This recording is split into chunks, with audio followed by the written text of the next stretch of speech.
গোপালের বাড়িতে আজ বিয়ের সাজসজ্জা। চারদিকে আলো, গান আর আনন্দ। কিন্তু এই আনন্দের মাঝেও পুরুলের মনটা খুব অশান্ত। পুরুল নিজের ঘরে বসে কাঁদছে। সে ভাবছে, এই বিয়েটা কি সত্যিই ঠিক হচ্ছে? এদিকে রায়ান খুব রেগে আছে। সে বুঝতে পারছে গোপাল কিছু একটা লুকাচ্ছে। রায়ান গিয়ে গোপালকে জিজ্ঞেস করে, তুমি কি সত্যি পুরুলকে ভালোবাসো? গোপাল একটু চুপ থেকে বলে, আমি শুধু পরিবারের কথা ভাবছি। রায়ান রেগে বলে, ভালোবাসা ছাড়া বিয়ে কখনো সুখের হয় না।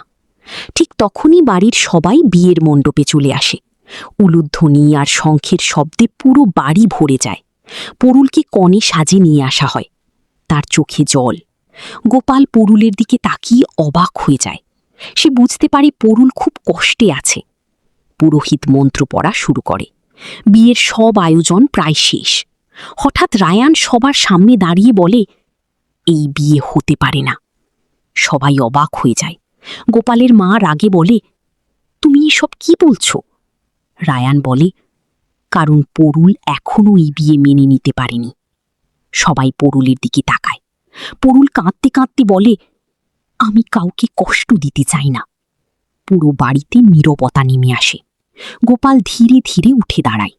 সে পুরুলের সামনে গিয়ে বলে, তোমার সুখটাই আমার কাছে সবচেয়ে বড়। পুরুল অবাক হয়ে তাকিয়ে থাকে। শেষ দৃশ্য, রায়ান দূরে দাঁড়িয়ে সব দেখছে, আর গোপাল চুপচাপ মণ্ডপ থেকে বেরিয়ে যায়। এইরকম আরও নতুন ভিডিও পেতে ভিডিওতে লাইক দিয়ে চ্যানেলটিতে সাবস্ক্রাইব করুন।